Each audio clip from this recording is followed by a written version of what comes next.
Dobar dan, dobri ljudi i lijep pozdrav iz studija G6, dakle studija u kojem obrađujemo teme za sirotinju, za radničku klasu, za sve obespravljene. Dakle, možete komentirati, možete upućivati pitanja, možete se javljati u studiju G6 uživo, možete sve što želite ako ste zainteresirani i odmah vas na početku želim zamoliti prvo za jedan lagani oprost zbog moje nekomunikativnosti, zbog moje neelokventnosti, zbog mojih lektorskih grešaka, odnosno lingvistike. Dakle, dragi moji ljudi i koji god pogledate ovaj video, ja vas odmah na samom uvodu molim vas da ga šerajte dalje, podijelite ga jer je tema vrlo bitna za nas sirotinju, a to su izbori. Dakle, svi oni koji vam žele zlo, koji vam žele stagnaciju, koji vam žele besperspektivnost, oni vas uvjeravaju kako izbori nisu bitni, kako to nije važno, kako je bolje da sjediš doma, da ne odlaziš na izbore jer ništa ne možeš odlučiti. Dakle, zato jer se zna tko stoji iza, zna se tko stoji iza, zna se kome to paše. Dakle, sve te nebuloze odbacite. Jednostavno izađite na izbore i glasite, dajte glas onima koji će se brinuti za vas. Dakle, glasite za mene. A sad ću vam ispričati zašto. Dakle, ja u biti nisam na listi, to sam samo rekao figurativno, ali glasite za mene, jer ja sam čovjek koji će to sve promijeniti. Dakle, sve ću promijeniti. Za mene neće biti ne mogu, moram razgovarati, čekajte da pitamo, nego ćemo to sve odmah rezati, mijenjati. Opet vam kažem figurativno. Dakle, dragi moji, izbori su najbitniji vaš doprinos demokraciji, odnosno vaša svrha da nešto mijenjate i odlučivate. Naime, posebno se obraćam mladim ljudima. Molim mlade ljude da izlaze na izbore jer ostali su vam starci poput mene i još starijih od mene koji su ideološki vezani sa sasvim jedan drugi koncept zastarili, koji se ne mogu promijeniti umno, intelektualno ni u kojem smislu, koje ne zanima prosperitet države, koje ne zanimaju dakle nikakve druge stvari jer su oni zadovoljni sa ovim što imaju u mirovinama, u dobrim stanovima većina i u centrima gradova i oni odlučuju čisto iz mržnje. Ono što im ne paše odbacuju, oni što im paše glasuju, ali čisto na temelju ideologija. Dok vi, mladi ljudi koji žudite za obrazovanjem, boljim radnim mjestom, boljim osiguranjem egzistencije, vi morate izlaziti na izbore kako bi to mijenjali i napravili promjenu priuštivu za sebe, a ne za njih, dakle samo za sebe. No, međutim, nemate šanse jer ne izlazite na izbore, ne želite odlučivati i prepuštate jednostavno se tom malodušu gdje ova velika većina starije populacije odlučuje samo ideološki. Zašto vam to govorim? Dakle, samo je u Hrvatskoj moguće. Sad ću vam malo govoriti samo i neke osobe ću spomenuti, ali to su vam primjeri, to su najbolji primjeri kak se ne bira. Dakle, mi smo u stanju birati ljude koji dolaze na nečiju deložaciju, vrište, bacaju se po cesti, a osobno nisu deložirani. Dakle, osobno jako dobro žive. I mi se smilimo nad onim deložiranima koji oni koriste i glasamo za ove koji se tamo bacaju, pričaju vama bajke. Na kraju ovaj ostane ipak deložirani, oni ulaze u Sabor, dobivaju dobre novce, tamo glume, deru se, viču, lupaju gluposti, na kraju ispadnu veliki kreteni, glumci, dakle potpuno nezainteresirani za sirotinju, uvijek su oporbi i nikad ne uđu u vlast da bi nešto promijenili osim svojeg stanja na tekućim računima i konto u banci. Dakle, tako ste imali gospodina Pernara, imali ste gospodina Sinovčića, imali ste gospodina Kolakušića koji je došao kao sudac. Sada je on kao sudac nakon tog životnog vijeka došao 4 godine biti u saborski mandat, dakle u parlamentu Hrvatske i 5 godina u Europskom parlamentu gdje je on pričao kao je im on rekao da on im je sve točno rekao, ali koji je rezultat tog njegovog govora? Nula, ništa. Dakle, mi smo u stanju glasiti za ljude koji recimo prodaju sve vaše nade za 2 kobasice, 4 kile špeka, dakle kao Mikolić, ovaj glavni inspektor. Mi glasamo za ljude koji su postavljeni kao ministri zdravstva, pa onda prodaju sa kriminalcima, dakle sa podzemljem surađuju i prodaju vaš novac, predaju i prodaju vaše interese i predaju dakle novac kriminalu, dakle podzemlju. Za takve mi glasamo. Dakle, mi glasamo za ljude koji su cijeli život na jaslama naših poraznih obaveznika, na jaslama naših. Mi glasamo za Arsena Bauka, za sve te komedijaše, doslovno komedijaše koji su paraziti. To su priljepci uz ideologiju koji se drže na tim svojim pozicijama, da cijeli život nisu dali pod navodnicima radne knjižice, toga sad nema, ali nisu napravili prijavu na nijedno radno mjesto. Dakle, oni se nisu nigdje dokazali u nikakvom, biznesu, poslu, nisu se dokazali niti jednom svojim kreativnošću, osim beskrajnim laprdanjem, dakle, kako će oni ovo, kako će oni ono, kako će ovo i nešto će promijeniti. Dakle, imate tu sada po svojim nadobudnim mjerilima, gdje ne gledate, recimo, koje su mogućnosti da neka osoba na nekom svojom na političkoj poziciji, odgovornoj poziciji, dakle, odlučuje o vama, o vašem dohotku, o vašim potrebama, o vašoj sigurnosti. Ne, vi ste ljuti, revoltirani i gledate ideološki ko viče za dom spremni, ko ne viče za dom spremni, ko nosi crvenu zvijezdu, ko nosi jugoslavensku zastavu. I kada bi sve to riješili, kada bi sve to primirili jednim zakonom, dakle, bilo kakvom uredbom, odlukom, da postoji politička volja, mi o tome više ne bi razgovarali, no međutim oni to ne žele učiniti, a mi tima i takvima i dalje davamo glas, da bi oni uvijek imali podlogu, da vama skrenu pažnju. Recimo, Thompson ovdje smije pjevati, tamo ne smije pjevati, mi se tu već 8 mjeseci borimo gdje bi on trebao pjevati, ne bi, a vama se situacija u vašem novčaniku ne mijenja niti u jednom smjeru. Imate tu neke suce koji se pojavljuju, da sad ona Ivanka Bilušić, ako se ne varam, ona izlazi ispred udruge sudaca i govori o političkim promjenama u državi Hrvatskoj, obraća se parlamentu, vladi, Plenkoviću, uopće me nije briga kome, i štiti dignitet sudaca. Međutim, ona se nije pojavila kao ni onaj sudac Dragan Kos, oni nisu izašli javnost kada je onaj Rom sa 24 kaznene prijave koji je na slobodi ubio trudnu ženu sa automatskom puškom. Dakle, tada nije se ni jedan sudac pojavio i pitao, pogriješili smo, eto vidite, on je vani iako ima 24 kaznene prijave. Dakle, to sve govori o dignitetu sudaca. Nadalje, oni su toliko štete počinili u Europskoj uniji, dakle, pred europskim sudovima u Štrasburu, tolike milijunske štete su platili,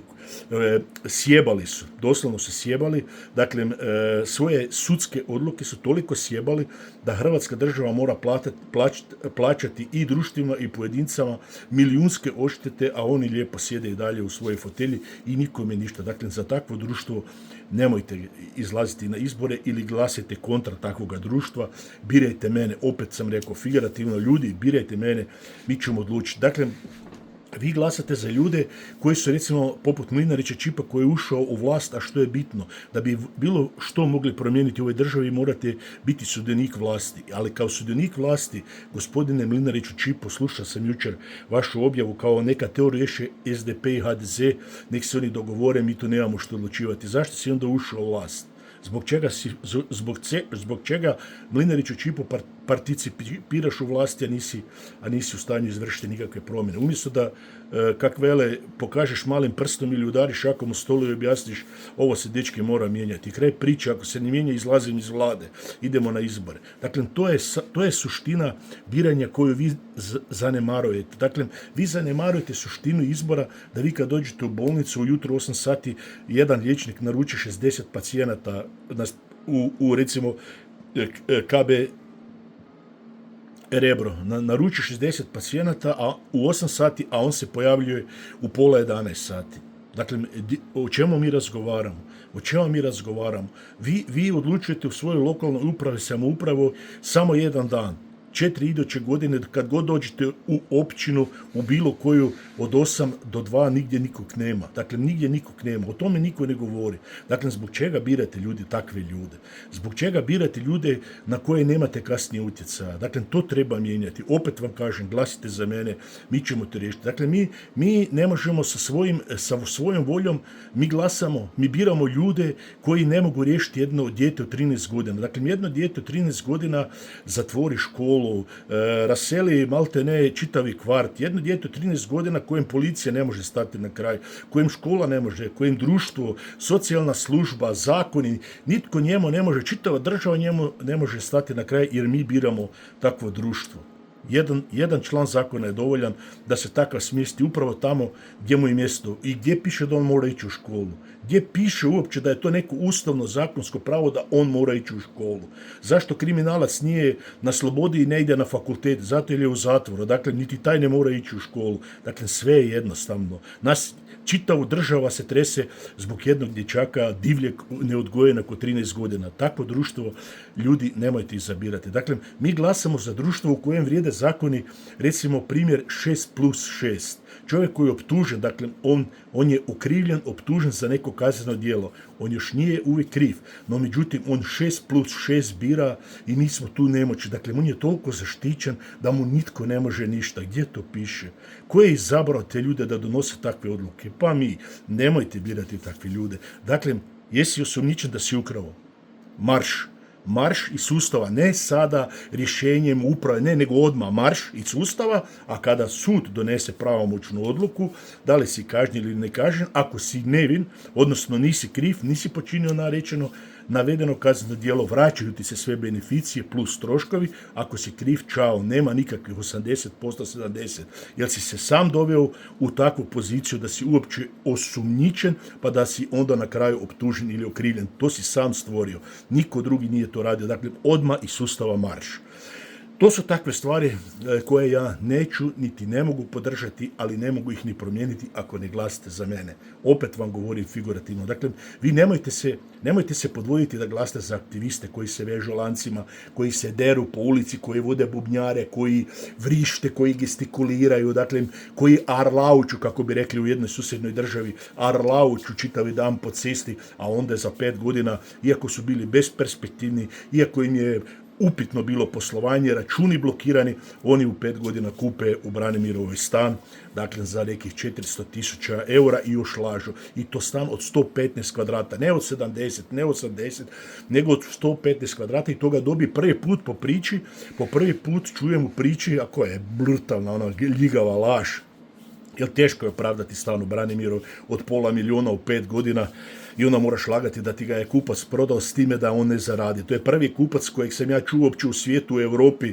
Entschuldigung, ich kenne es nicht. Das gibt es nicht, da kupac, recimo to jednostavno ne postoji da kupac ide ispod cijene, prodavač ispričavam se, da prodavač ide ispod cijene, da on gubi na stanu koji vrijedi daleko više, posebno u Branimirovoj ulici i posebno stan od 115 kvadrata. Dakle, to su prazne priče. Ljudi moji, ja vas molim još jedanput, oprostite za svaku koju izgovorenu riječ. Nek mi oprostite ovi ljudi koje sam spomenuo, ali morao sam da bi dao znači tu besmislenost politiku gdje ljudi dolaze da sebe srede. Dakle, ti ljudi svi dolaze da riješe, znači kad postajete političar, vi dolazite u politiku da riješite svoj materijalni status. To je bit, niko više za vas ne pita. Dakle, opet vam govorim, molim vas, glasajte za mene. Ako nećete već glasiti za mene, a onda barem širajte ovaj video. Molim vas, podijelite ovaj video da bi ljudi bili osviješteni zašto su izbori bitni. Zato da kad dođete u bolnicu u 8 da ste primljeni u 8. Zato kad dođete u općinu u 8 da ste primljeni u 8.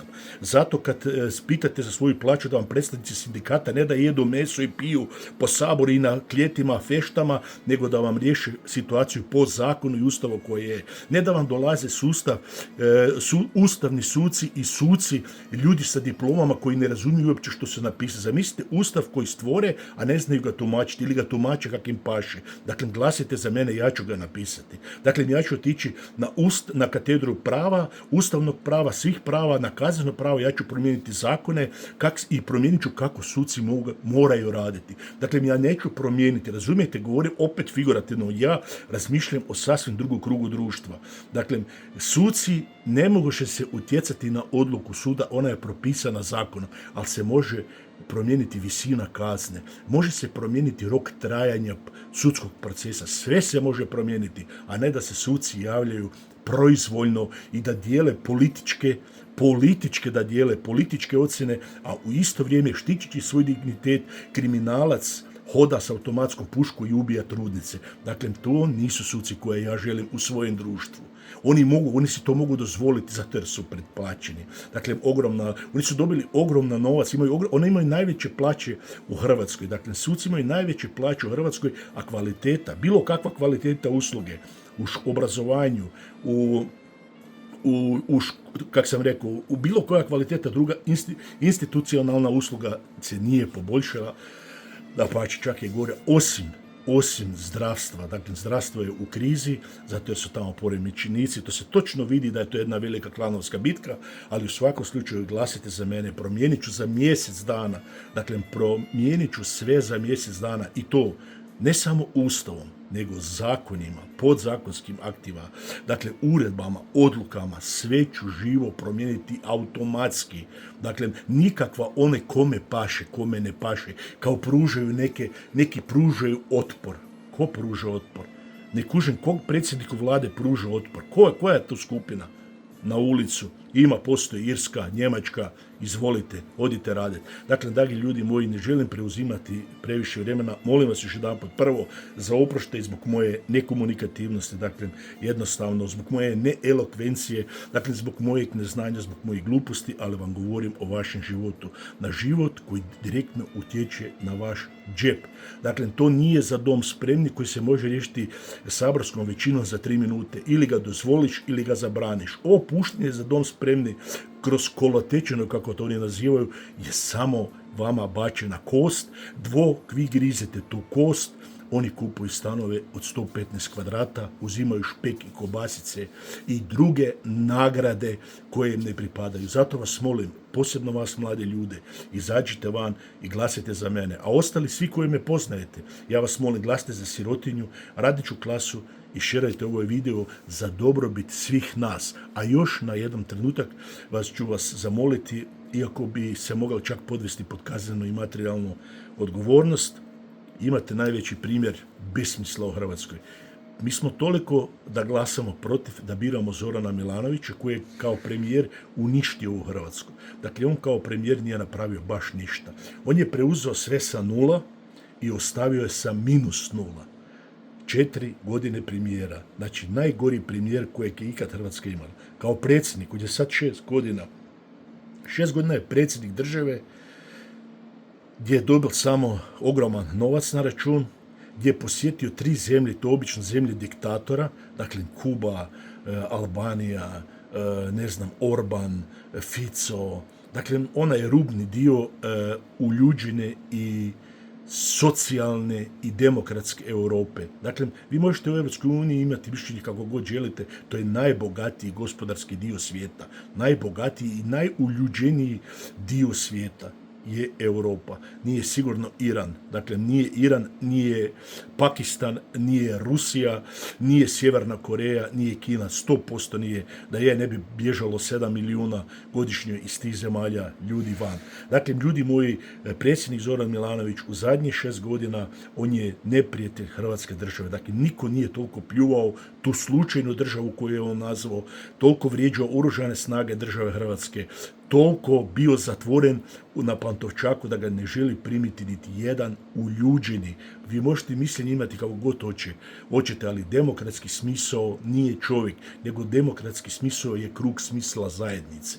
Dakle, gdje svako može reći što želi, gdje može svako izraziti volju kako želi, a ne da čovjek izlazi iz Pantovčaka jedan puta na 15 dana jer je on protiv nečega, s time da doslovno laže. Ne samo što laže, nego želi destabilizirati ovu Hrvatsku državu. Dakle, ljudi moji, nemojte glasati protiv zbog ideoloških stvari, nego glasite za mene da promijenimo strukturne stvari. Bit je u promjeni strukturnih stvari. Zbog toga nećete vjerovatno ni glasiti za mene. Ali ako već ne želite glasiti za mene, onda vas lijepo molim, Studio G6 vas moli, ljudski, iskreno, sirotinski, radnički, sacipljam malo kruha s poštito pojesti, barem šerajte ovaj video. Posebno vi, mladi, pobrinite se da preskočite ovaj dio starih koji odlučuju o vašoj sudbini ideološkoj, zbog čega morate na kraju krajeva i napustiti možda ovu voljenu i lijepu Hrvatsku državu. Pozdrav iz Studija G6 i birajte Studio G6.